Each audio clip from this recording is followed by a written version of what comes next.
Tantor Audio, a division of Recorded Books, presents Gloria Buenrostro is Not My Girlfriend by Brandon Hoàng. Narrated by David Lee Huynh. 1. My stomach lets out a hungry growl.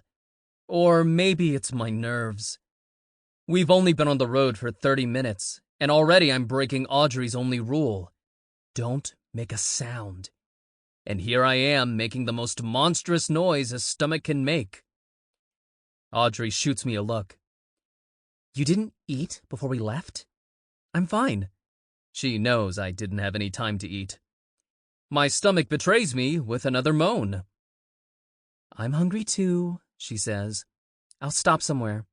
Let's keep going. If I don't eat, I'm going to pass out. Besides, we have like 3 more hours until we get there. And the last thing I want to hear is your digestive system. Audrey cracks a smile, but she knows this trip isn't a joke to me. Her face softens. It'll be fast. Drive-through only. I nod. Sisters can be all right. Audrey makes good on her word. We're in, out, and back on the interstate in less than 10 minutes. Hello? You awake in there? I said ranch me. Audrey waves a chicken nugget under my nose. Sorry. I peel back the wrapper, allowing her to dunk her chicken nuggets one-handed. I owe her big time for this. I'll probably be holding her ranch until I'm 80. She finishes, tosses the empty nugget carton, and uses my shirt to wipe the crumbs off her fingers. Let me amend my last thought. Sisters can be all right sometimes. Relax, Gary. She'll be okay. I rub my nose. Audrey cranks up her awful pop-punk music. My cue that she's done chatting. I force down a bite of my burger, watch the billboards whip by, and think about what I'm going to say to Gloria Buenrostro when I see her. If she'll even speak to me. 2. Then. This summer was a bit of a weird one. One where time seemed to speed up to a frenzy, or slow to a trickle whenever it felt like it. So in that regard, it's hard for me to pinpoint exactly when this whole thing with Gloria actually began. If I have to name the moment it started, I'd have to go back to the very first Thursday of summer break. When people say they were doing nothing, they usually don't mean that. They're usually doing something, like checking their phone, watching something on their laptop, napping on the couch, whatever. When I say I was doing nothing that day, I literally mean I was doing nothing. I was lying on my bed, trying to imagine drawings in the cracks of my ceiling, a pretty standard start to my summers. But I remember thinking that a very specific water stain looked like a horse galloping when my best friend, Preston, called me. I'm coming by to get you in 5, he said. What's going on? I drove by Circus Burger. Everyone's there. I saw Jordan's car. Wear something decent. Before I hung up, I had already zipped up my least wrinkled hoodie and had one leg in a pair of jeans. It would have to be enough. Preston ended up being late, but outside my house he blasted his horn like I was the one keeping him. Easy, I said, hopping into his protege. What happened to 5 minutes? Had to go through the gas station drive-thru. You want us rolling up there in a dust cloud? You just washed your car earlier this week. I'm not taking any chances. Preston Jung and I went way back. Our moms had met working at the restaurant and became fast friends. His mom was a single mom too, so whenever one of them got stuck working overtime or got called into work at the last minute or any other emergency popped up, they would cover childcare for each other. Our moms worked their magic and somehow managed to snag us boundary exceptions for both middle school and high school on the rich side of town. Never get between a Viet mom and her kids' education. Growing up together, Preston and I pretty much didn't have a choice in the matter. We were going to be friends. We were a lot alike in some ways. We were both Viet kids. We didn't know our dads. We both coasted on decent grades, but it wasn't like either of us were geniuses. And we were practically invisible to everyone in school. If I didn't have Preston, I would have been alone in the vast emptiness that was middle school and high school. We needed each other. We were barely a week into summer break, and Preston and I were already making a habit of cruising by Circus Burger, seeking out these spontaneous meetups. It was a little pathetic, but what choice did we have? It was either that, or Preston and I would end up in his room, playing the same video games we've beaten 1,000 times. Rinse and repeat for the entirety of summer vacation. Circus Burger was a popular hangout spot for the cool kids, despite the fact that it wasn't exactly near our school. The rich kids had to come east, over to our side of town, a testament to just how good Circus Burger's double-fried fries were. It was open late at night, the parking lot was big enough, the lines designating the parking spots had long faded with time, and none of the managers seemed to care that a bunch of high schoolers blasted their music from their cars. The beautiful thing about these spontaneous hangs in the parking lot was that anyone could go. It wasn't like a house party where you could only get in if you were invited. It was the parking lot of an old burger joint, for crying out loud. Anyone could show up at any time. You just had to know when these gatherings were happening. Luckily for me, Preston had a car. It was packed for a Thursday night, but it was summer, so I guess every night counted as a weekend. The popular kids, or the perfects as we called them, had their expensive cars lined up at the very back of the lot. Of course, the one that stood out was Jordan Tellender's baby blue BMW. Windows rolled down, doors open, bass thumping like a jukebox on wheels. We got lucky. There was only one spot left, and it was right next to Zach Simmons's pickup truck. A major score. Preston and I sat cross-legged on his hood as we sipped on bottles of pineapple jarritos. The perfects were only a car space away from us, but it felt like miles. It was like we were shooting a nature documentary, keeping our distance as if not to startle the very animals we were studying. These were people we'd known since elementary school, but they felt like strangers. Or rather, we were strangers to them. Our whole lives, we'd been watching. We were the invisible ones. I swirled the pineapple soda in my mouth, savoring its sweetness. Jessica Krebs sat in the back of the truck, tearing a piece of a steaming chicken strip before handing the fry basket over to Nicole Warren and Eliza Kennedy. Another car over, a bunch of other people were huddled around a phone, cracking up over some video. Jordan popped his trunk and lifted a soccer ball high above his head to a smattering of cheers and applause. The perfects were part of something. They were always in sync, moving together like a shoal, those massive schools of fish. There was a glow about them, an unspoken otherness. I knew logically they weren't that much different from Preston and me. We grew up going to the same schools. I sat next to them in class. I was even part of their group projects. But they were a complete mystery to us.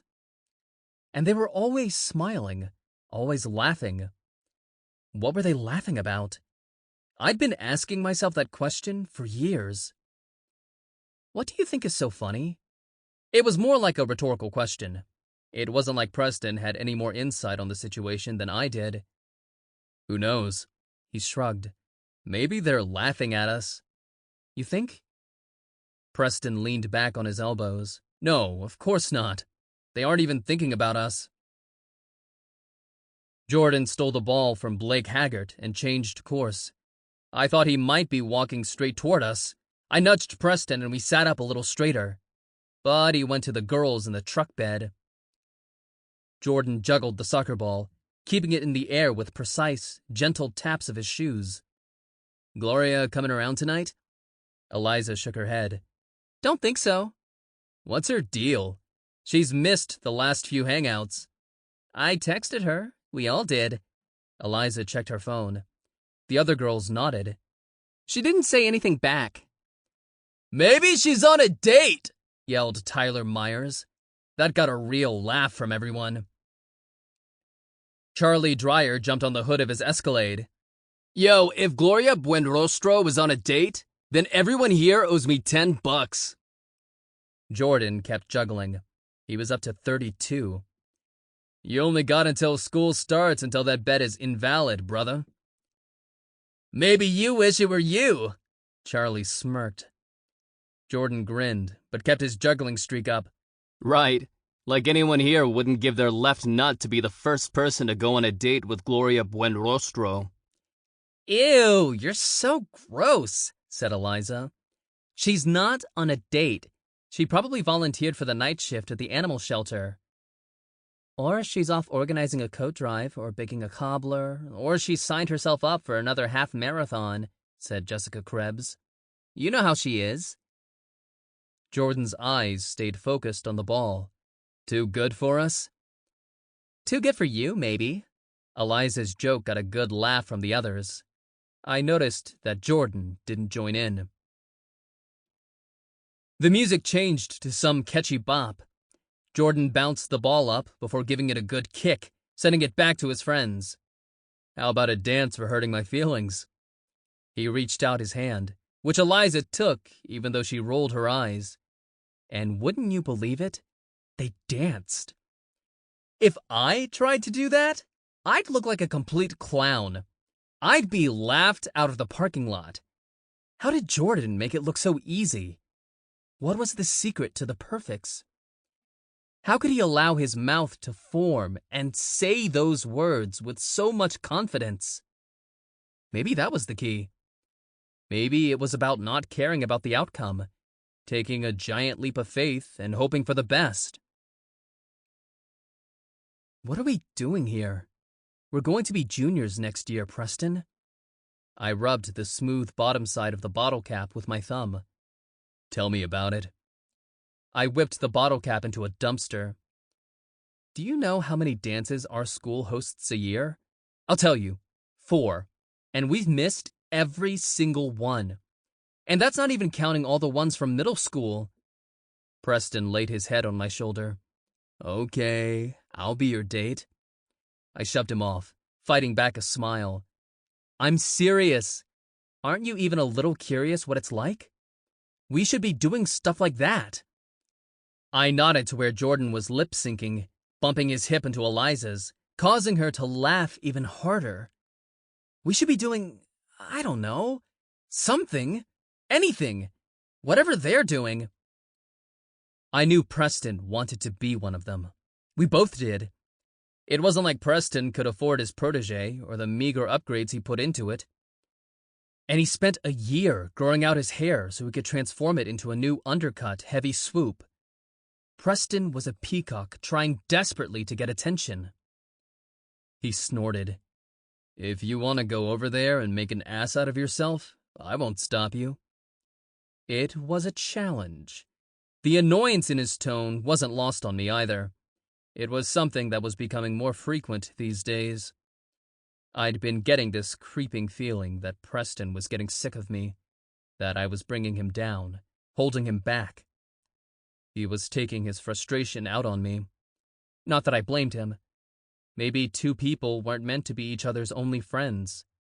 We were two prisoners in a chain gang, locked together forever by a pair of ankle shackles. He was right. I needed to stop whining and do something about it. They say fortune favors the bold, I said, gulping the last dregs of my soda before sliding off the hood. It was Preston's turn to laugh. He stopped when he realized I was actually heading over. I was kidding. You can't just walk up there. Why not? I tried to play it off like I didn't know what he was talking about, but we both knew that walking up to that crew was a big deal. It wasn't like I was afraid that they were going to hurl insults at me, or beat me up, or pants me, or try to humiliate me.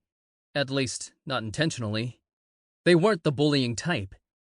But it wasn't like they ever asked Preston and me to hang out after basketball games, We'd never been invited to the house parties they threw.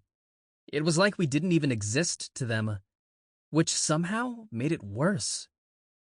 "Because we're us and they're them," said Preston. "Maybe I'm tired of being us," I said.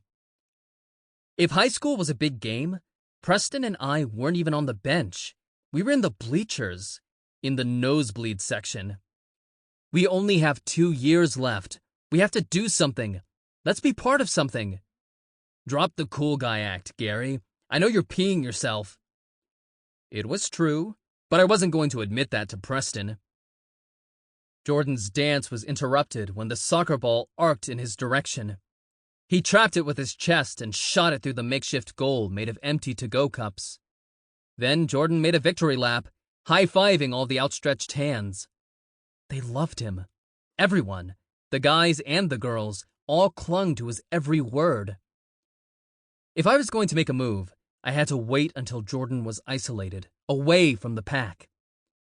When I saw him make his way over to the soda fountain station, I knew that was my chance. I gave Preston my best 2-finger salute and made my way to Jordan. I didn't have a plan. I was hoping that the adrenaline would kick in and miraculously come up with a string of coherent words for me. Jordan stood at the fountain, his finger hovering over the orange bang tab. I had to act now before he returned to the pack. "That's a good choice," I said, the words gushing from my mouth like a broken fire hydrant. "What is it?" Jordan didn't even look up as he pressed the button. "It's kind of like a melted orange creamsicle," I said. "It's pretty good on its own, but my trick is to add a splash of soda water." Jordan handed me his cup. I couldn't believe I was doing this. I kept telling my brain not to mess this up by spilling it everywhere. I gave the soda water a solid 2-second pull before handing it back. "That should be perfect right there." Jordan took a sip. My fist balled in anticipation. Then he nodded, smiling. "Whoa, this is amazing. Why doesn't every place have orange bang? I've been saying that for years." I didn't know how I was doing this, but the words kept going. I only hoped he couldn't detect that I was completely freaking out. "You're Gary, right? Didn't we have Algebra 2 together?" he said, taking another sip. He knew my name? He knew my name! "Yeah, that's right." I knew I needed to throw Preston a bone, too. "I'm here with Preston Jung. You know him?" Jordan squinted over at the protege. Preston returned a sheepish wave. "I don't think so." I beamed. He knew me. Me! But I'd have to lie to Preston and tell him that Jordan recognized him, too. "What are you guys doing here?" I had to keep Jordan talking. I had him by the hook. I just had to tire him out. "Hanging out. Got hungry," said Jordan. "Actually, we were trying to check out that abandoned house over on Poppy Street. Couldn't find a way in, though." My eyes lit up. Poppy House was only a few miles from me. Preston and I used to sneak in whenever we got really bored. "Oh, yeah," I said, trying to temper my voice. I couldn't believe he was still engaging in conversation with me. "Did you guys check out the cellar door? There's an old lock there. I know the combination." "How?" Jordan asked. I had his attention now.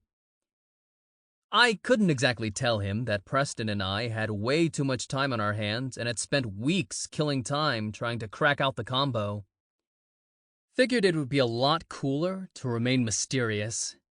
I have my ways. 14, 4, 36. Jordan gave a satisfied nod. "Thanks, man." Maybe this would be it. Maybe this would be the moment Jordan would invite us to go with them. This was my way in. Instead, he said, "Maybe I'll catch you around this summer. Later, Gary." And with that, he went back to the others. Okay, so I wasn't getting an exclusive invite to hang out with Jordan and his buddies, but I wasn't going to let that minor setback ruin my victory. I'd had a conversation, a real conversation, with Jordan Tellender. This was huge. This was major. I couldn't wait to tell Preston. Maybe we were closer to knowing what they were always laughing at. Thinking back on that night now, I was so caught up in the Jordan Tellender of it all that I missed an important detail that would eventually change everything. If Gloria Buenrostro wasn't with the other kids in the parking lot, where was she? I was about to find out. 3. Preston tried to downplay my conversation with Jordan, but I knew it was his way of trying not to get his hopes up.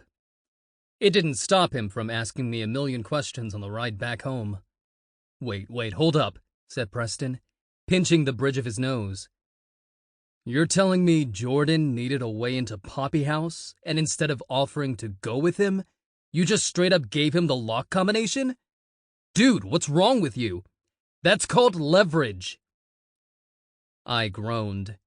Preston wanted this just as much as me. I joked that I'd try to get him an introduction the next time we ran into Jordan at Circus Burger. My chat with Jordan, which had lasted less than 5 minutes, had taken everything out of me. I was ready to pass out and call it a night. But when I opened the garage door, Audrey came out to meet me. She was wearing the same faded hoodie and baggy pajama pants from the past 3 days. For a second, I thought she was going to ask me to join her for a spontaneous movie night. It was our little summer tradition to show up to the theater and watch whatever happened to be playing. You want to try to catch something? I asked, waiting to hear her answer before taking off my shoes. What? No. Audrey's face scrunched in annoyance, like what I proposed was the most ridiculous option she'd ever heard. I've been trying to call you. Check your phone. Mom wants you to run to the jig and clear out their fish sauce. The county fair was only a few weeks away, and Mom needed to stock up on as much fish sauce as she could get her hands on. I'd tried to convince her to buy in bulk, but she insisted on going to the corner store, as she'd done for years. Good luck trying to convince a Viet mom to break her habits. Wanna give me a ride? It's like 2 miles away. Audrey typed away on her phone, half listening. It's almost 11. Come on. I tried masking the disappointment in my voice. For months, I'd been looking forward to Audrey coming back from her first year at college. Audrey and I always goofed off together during summer break. But ever since she went away for school, she'd been acting totally strange. Like I was the last person she wanted to see. It had been a week, and she was still refusing to leave her room. The only time I'd see her was when we'd wait for each other to finish with the bathroom. She hardly even said more than a few sentences to me. Take the bike then, she said, eyes glued to her phone. Audrey was gone before she could hear me laugh. The only bike we owned was my mom's, and it was a relic from the 80s. I wouldn't be caught dead riding it around the neighborhood. Walking was worth the risk. It was about a 40-minute stroll to the Jiggity Jig. We only ever called it the Jig for short. 30 minutes if you picked up the pace. One of those places that wasn't really that far on paper, but slightly annoying when you were forced to actually make the walk. Our family had been going to the Jig for years. It was our corner store, easy to miss if you weren't looking for it. It was the only place within walking distance that carried a decent selection of Asian ingredients, medicine, and vegetables. I jumped and slapped the dusty green awning, as I always did, before I stepped inside. The only employee in the store was a stone-faced cashier who Audrey and I called Frogger, on account of his wide mouth and his eyes, which always looked slightly farther apart than they should have been. We never bothered to ask his real name, but it wasn't like he ever talked to us anyway. It was the same guy every time. Been that way for years. Frogger was completely bald on top, with a ring of frazzled black hair that wrapped around the back of his round head. In all the time I'd been going to the Jig, Frogger had never lost any additional hair. It was always the same amount, which I chalked up as one of the great mysteries of the world, right up there with the ancient pyramids and dark matter. I waved and he barely acknowledged my existence. If he smiled, it was hard to tell, thanks to his bushy mustache. It was our little routine. The Jig was your typical neighborhood corner store. There was a section for produce where a leaky sprinkler system kept the cilantro and banana leaves hydrated, a wall of cheap liquor displayed behind the counter, and tight, dusty rows packed with standard groceries. I maneuvered my way past the same tower of boxes that I was convinced would someday fall and crush me to death, and nabbed the last 2 bottles of Three Crabs fish sauce, the only brand my mom would use. I spotted Tulipan, the store's cat, perched on a crate of plantains, and gave her a good scratch behind her mangy ears. It had taken me years, and a lot of cat treats, before she'd even let me get within a foot of her. I was daydreaming, enjoying listening to Tulipan's car motor-esque purrs, when she leapt from the crate and dashed to the entrance. "I guess we're done with pets today, huh?" Tulipan reminded me of Audrey with how quick she was to get away from me. I looked to see who had suddenly grabbed her attention. To say I was shocked was an understatement. It was Gloria Buenrostro. I froze, like a startled possum caught in the headlights. If this was any other kid from my school, I wouldn't have given it a second thought. Even if it was Jordan standing there, I might find it strange.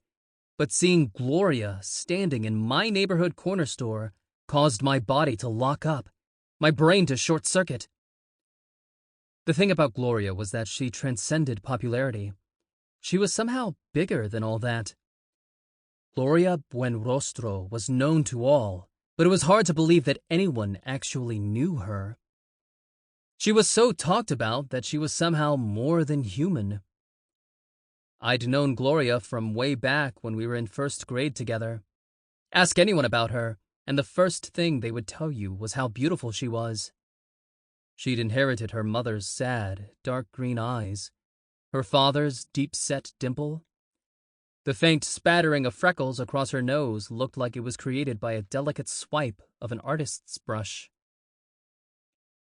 Catch her on the right day, and her smile could send you straight to the nurse's office. Like everyone else, I admired her from afar. In addition to her beauty, Gloria was a busy bee. Her grades were immaculate. She did layout for the yearbook. She had her own baking column in the school newsletter. The community fridge down on Townsend was her idea and was always stocked. She was a favorite volunteer at the animal shelter. And she was the only freshman to ever be cast in the senior play, earning a standing ovation for playing Cecily in The Importance of Being Earnest. But off the stage, she was pretty quiet. Most people mistook her shyness for being stuck up, but I never saw her that way. She always seemed too focused, too busy flitting from one extracurricular activity to the next to ever worry about anything else. Maybe that was why no one ever had the chance to get close to her. There was never any opportunity to. And here she was. The most popular, most beautiful, most discussed and dissected girl in school standing in my corner store and petting my corner store's cat. How Gloria managed to get cheek to cheek with Tulipan without getting a face full of claws was a miracle. A pair of sunglasses was perched on the top of her head. Her hair was pulled back in a thick ponytail. Some frayed jean shorts hugged her thighs. She lugged a bulging load of laundry in a worn canvas bag. I was too far away to hear anything, but whatever she was saying was making Frogger laugh so hard that he was actually slapping his knees. I couldn't believe it. You have to understand that I'd been shopping in the man's store since I was old enough to walk, and I'd never seen him so much as crack a smile. And this girl had him giggling like a ticklish toddler. It went on like this for a few minutes before Gloria grabbed a basket and picked exactly 3 plums, 2 limes, a bag of persimmons, and a bundle of lemongrass. I ducked down the cereal aisle to get out of her line of vision. When she went back to the counter, Gloria and Frogger engaged in a couple minutes of haggling. She kept trying to shove a 10 in his hand, and he shook his head. Sample complete. Ready to continue?